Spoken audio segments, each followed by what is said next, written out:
just talking from a technology point of view, what are you seeing from your client base to what are their challenges, and what's the rest of this year look like?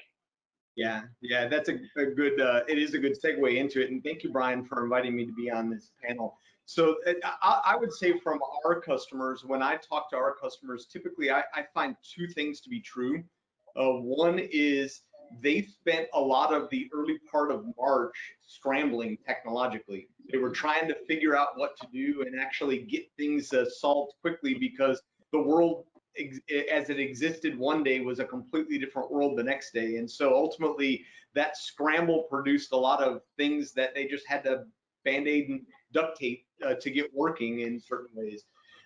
And then the second thing that I'm finding to be true is now they're many of them are taking a step back and saying to themselves, okay, I made all these changes, so some of them are going to be temporary changes, and other ones I need to make permanent changes. And like putting your mind to what are those things that I want to make permanent changes is really the task that I'm running into a lot today when I talk to our customers. And a couple of things that I view most of the people I talk to reconciling in their mind as far as permanent changes. One is the move to take the field paperless.